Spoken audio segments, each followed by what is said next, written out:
10.1 Managing Public Speaking Anxiety.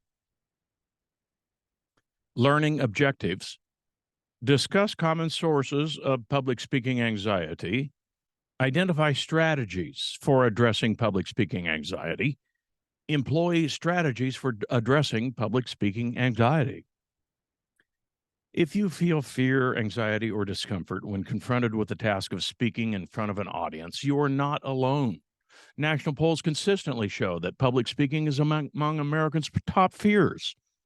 Yet, since we have all to engage in some form of public speaking, this is a fear that many people must face regularly. Effectively managing public speaking anxiety has many positive effects on your speech. One major area that can improve with less anxiety is delivery. Although speaking anxiety is natural and normal, it can interfere with verbal and nonverbal delivery, which makes speech a little less effective. In this chapter, we will explore causes of anxiety, ways to address it, and best practices of vocal and physical delivery. Heading: Sources of Speaking Anxiety. Aside from the self-reported data and national surveys that rank the fear of public speaking high for Americans, decades of research conducted by communication scholars shows that communication apprehension is common among college students. Communication apprehension, CA, is fear or anxiety experienced by a person due to real and perceived communication with another person or persons. CA is a more general term that includes multiple forms of communication, not just public speaking. CA can be further broken down into two categories. Trait CA refers to a general tendency to experience anxiety related to communication, in essence, incorporating it into a person's personality. State CA refers to anxiety related to communication that occurs in a particular situation and time. Of college students, 15 to 20% experience high trait CA, meaning they are generally anxious about communication. 70% of college students experience some trait CA, which means that addressing communication anxiety in a class like the one you're taking now stands to benefit the majority of students. Whether CA is a personal trait or not, we all occasionally experience state CA. Think about the jitters you get before a first date, a job interview, or the first day of school.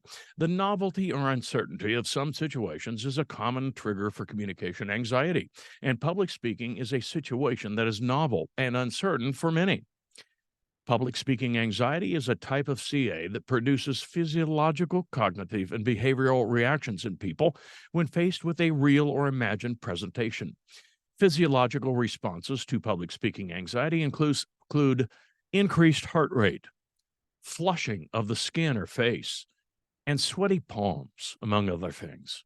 When faced with a ferocious saber-toothed tiger, for example, the body released adrenaline, cortisol, and other hormones that increased heart rate and blood pressure to get more energy to the brain, organs, and muscles in order to respond to the threat. We can be thankful for this evolutionary advantage, but our physiology hasn't caught up with our new ways of life. Our body doesn't distinguish between the causes of stressful situations, so facing down an audience releases the same hormones as facing down a wild beast.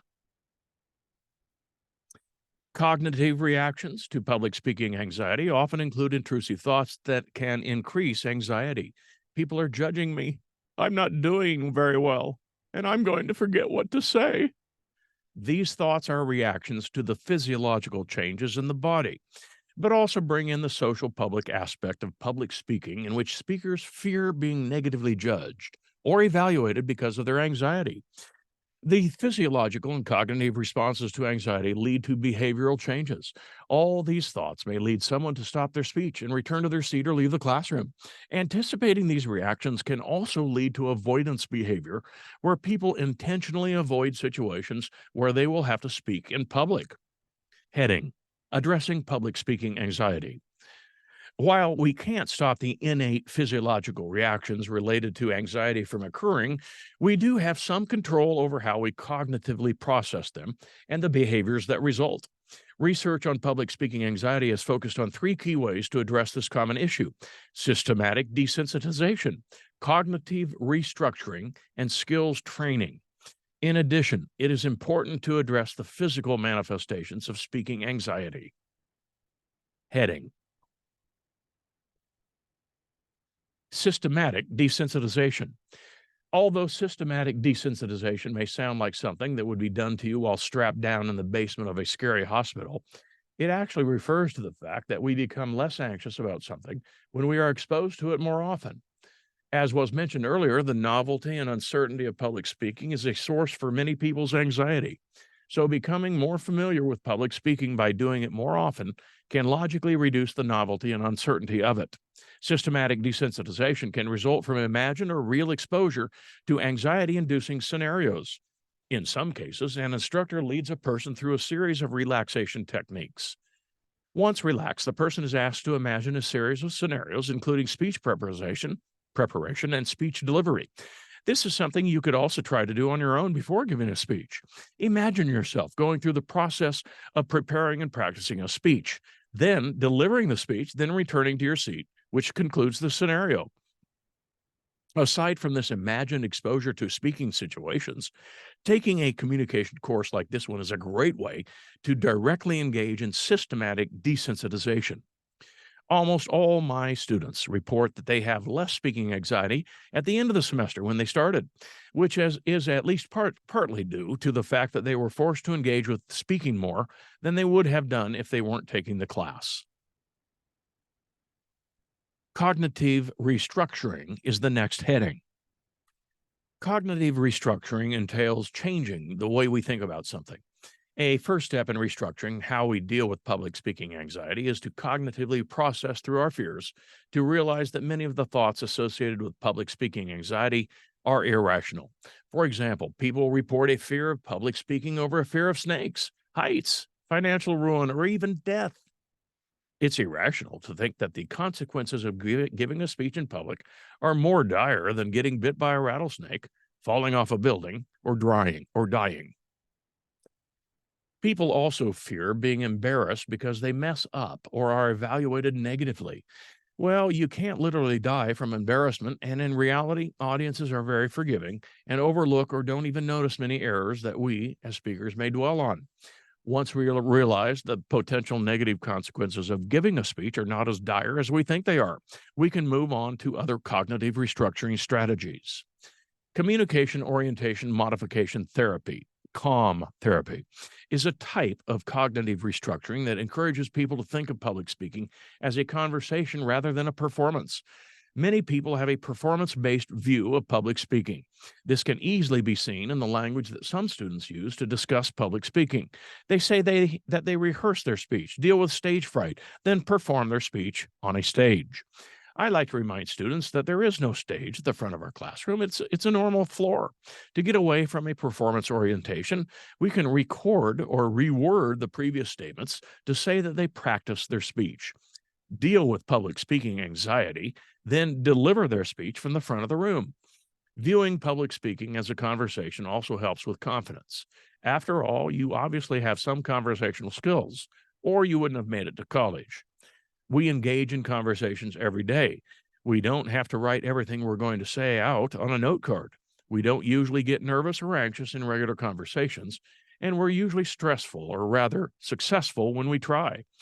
Even though we don't engage in public speaking as much, we speak to others in public all the time.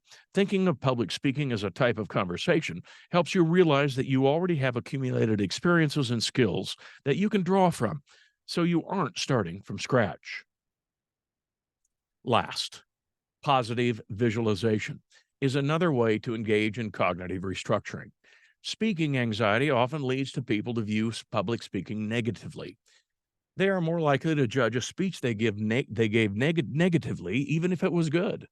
They're also likely to set up negative self-fulfilling prophecies that will hinder their performance in future speeches. To effectively use positive visualization, it's best to engage first in some relaxation exercises such as deep breathing or stretching, which we will discuss more later, and then play through vivid images in your mind of giving a successful speech. This should be done a few times before giving the actual speech. Students sometimes question the power of positive visualization, thinking that it sounds corny. Ask an Olympic diver what his or her coach says to do before jumping off the diving board, And the answer will probably be coach says to imagine completing a perfect 10 dive. Likewise, a Marine sharpshooter would likely say his commanding officer says to imagine hitting the target before pulling the trigger.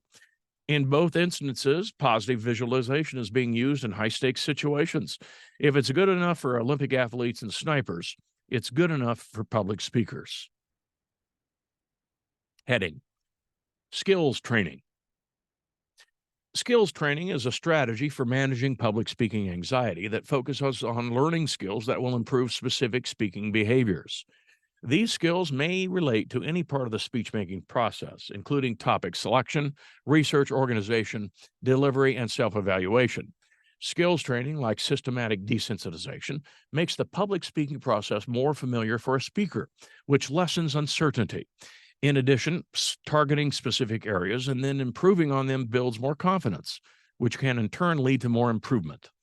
Feedback is important to initiate and maintain this positive cycle of improvement. You can use the constructive criticism that you get from your instructor and peers in this class to target specific areas of improvement. Self-evaluation is also an important part of skills training. Make sure to evaluate yourself within the context of your assignment or job and the expectations for the speech. Don't get sidetracked by a small delivery error if the expectations for content far outweigh the expectations for delivery. Combine your self-evaluation with the feedback from your instructor, boss, and or peers to set specific, measurable goals, and then assess whether or not you meet them in subsequent speeches. Once you achieve a goal, mark it off your list and use it as a confidence booster.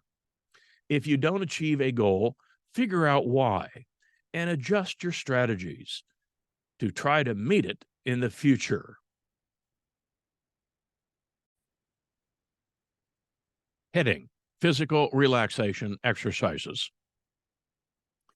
Suggestions for managing speaking anxiety typically address its cognitive and behavioral components, while the physical components are left unattended.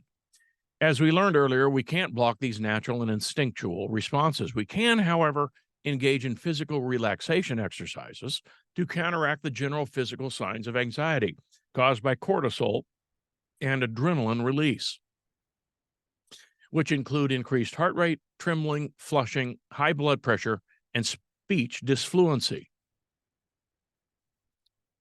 I liken confronting the physical aspects of public speaking anxiety to chemical warfare. Some breathing and stretching exercises release endorphins, which are your body's natural antidote to stress hormones. Deep breathing is a proven way to release endorphins. It also provides a general sense of relaxation and can be done discreetly even while waiting to speak. In order to get the benefits of deep breathing, you must breathe into your diaphragm. The diaphragm is the muscle below your lungs that helps you breathe and stand up straight, which makes it a good muscle for a speaker to exercise. To start, breathe in slowly through your nose, filling the bottom parts of your lungs up with the air. While doing this, your belly should pooch out. Hold the breath for 3 to 5 full seconds, and then let it out slowly through your mouth. After doing this only a few times, many students report that they can actually feel a flooding of endorphins, which creates a brief lightheaded feeling. I lead my class in breathing exercises before the first days of speeches. Once you have practiced and are comfortable with the technique, you can do this before you start your speech, and no one sitting around you will even notice. You might even want to try this technique during other stressful situations. Deep breathing before dealing with an angry customer or loved one, or before taking a test, can help you relax and focus. Stretching is another way to quickly and effectively release endorphins.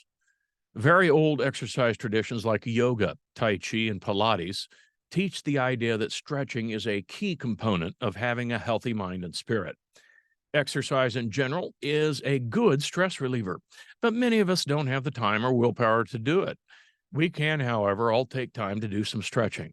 Obviously, it would be distracting for the surrounding audience if a speaker broke into some planking or Pilates just before his or her speech. Simple and discreet stretches can help get the body's energy moving around, which can make a speaker feel more balanced and relaxed. Our blood and our energy stress have a tendency to pool in our legs, especially when we're sitting. The following stretch can help manage the physical manifestations of anxiety while waiting to speak. Start with both feet flat on the floor. Raise your back heels off the floor and flex the release of your calf muscles. You can flex and release your calves once before putting your heels back down and repeating, or you can flex a few times on each repetition. Doing this 3 to 5 times should sufficiently get your blood and energy moving around. Stretching your wrists can also help move energy around in your upper body.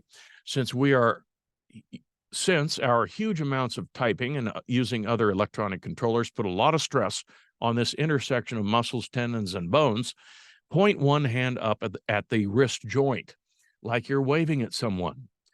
Then use your other hand to pull gently the hand that's pointing back toward your elbow. Stop pulling once you feel some tension. Hold the hand there a few seconds and release. Then point the hand down to the wrist joint, like you're pointing at something on the floor, and use the other hand to push the hand back toward your elbow. Again, stop pushing when you feel tension. Hold the stretch for a few seconds and release. You can often do this stretch discreetly as well while waiting to speak. Heading: Vocal warm-up exercises. Vocal warm-up exercises are a good way to warm up your face and mouth muscles, which can help prevent some of the fluency issues that occur when speaking. Newscasters, singers, and other professional speakers use vocal warm-ups. I lead my students in vocal exercises before speeches, which also helps lighten the mood. We all stand in a circle and look at each other while we go through our warm-up list. For the first warm-up, we all make a motorboat sound, which makes everybody laugh. The full list of warm-ups follows and contains specific words and exercises designed to warm up different muscles and different aspects of your voice. After going through just a few, you should be able to feel the blood circulating in your face muscles more. It's surprisingly a good workout. Sample vocal warm-ups. Purse your lips together and make a motorboat sound. Hold it for 10 seconds and repeat. Clench your teeth and say N to stretch your cheek muscles. Say mum 5 times and open your mouth and eyes wide each time you say it. Say P 5 times, making sure to use your diaphragm to enunciate the H. Say Red Rover 10 times, over-enunciating each R. Say Wilbur 10 times, over-enunciating the W and the R. Say Bumblebee 10 times, enunciating each B. Say red letter, yellow letter 5 times, making sure to distinctly pronounce each word. Say selfish, shellfish 5 times, making sure to distinctly pronounce each word. Say unique New York 5 times, enunciating the Q and the K. Heading: Top 10 ways to reduce speaking anxiety. As you can see in this section, there are many factors that contribute to speaking anxiety, and there are many ways to address it. The following is a list of the top 10 ways to reduce speaking anxiety that I developed with my colleagues, which helps review what we've learned. Remember, you are not alone. Public speaking anxiety is common, so don't ignore it. Confront it. Remember, you can't literally die of embarrassment. Audiences are forgiving and understanding. Remember, it always feels worse than it looks. Take deep breaths. It releases endorphins, which naturally fight the adrenaline that causes anxiety. Look the part. Dress professionally to enhance confidence. Channel your nervousness into positive energy motivation. Start your outline and research early. Better information, higher confidence. Practice and get feedback from a trusted source. Don't just practice for your cat. Visualize success through positive thinking. Prepare, prepare, prepare. Practice is a speaker's best friend.